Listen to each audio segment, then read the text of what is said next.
மகிஷாசுரனின் புதல்வன் சூரபத்மன் பூமியில் தீவிர தவம் செய்து பிரமனிடமிருந்து அழிக்க முடியாத பல மாபெரும் வரங்களை பெற்றான். இந்த வரங்களை பயன்படுத்தி அவன் தேவர்கள் மீது சோதி செலுத்தி அவர்களை அடிமைகளாக்கினான். இந்த வேளையில் தேவர்கள் அனைவரும் சிவபெருமானிடம் சரணடைந்தனர். தேவர்களின் துயரத்தை உணர்ந்த சிவபெருமான் பார்வதியுடன் சேர்ந்து மகாதவம் செய்து தன் மூன்றாம் கணை திறந்து 6 ஒளிக்கதிர்களை வெளிப்படுத்தினார். 6 ஒளிக்கதிர்கள் சரவண பொய்கை எனும் ஒரு சிறப்பான நீர்நிலையில் விழுந்தன.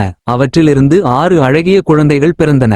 கார்த்திகை பெண்கள் இக்குழந்தைகளை தாயாக வளர்த்தனர். பார்வதி தேவி அங்கே வந்தார். அவர் தனது அருளால் 6 குழந்தைகளை ஒன்றாக்கி அழகிய ஆறுமுகன் முருகனை உருவாக்கினார். முருகன் வளர்ந்து வெற்றிக்கு ஏற்ற தன்மையுடன் வேலையுடன் தோன்றினார். அவரது தெய்வீக வடிவம் சூரசம்ஹாரம் தொடங்கும் தருணத்திற்கு தயாராகியது. முருகனின் தோற்றம் தேவர்களுக்கு மகிழ்ச்சி ஏற்படுத்தியது. தேவர்கள் அவனை வணங்கி அவரிடம் தங்கள் சங்கடத்தை பகிர்ந்து கொண்டனர். முருகன் சூரபத்மனை அழிக்க தயார். அவரது நெற்றியில் வீரம் தெறிக்க முழு உலகமும் அன்போடு பார்த்து கொண்டிருந்தது.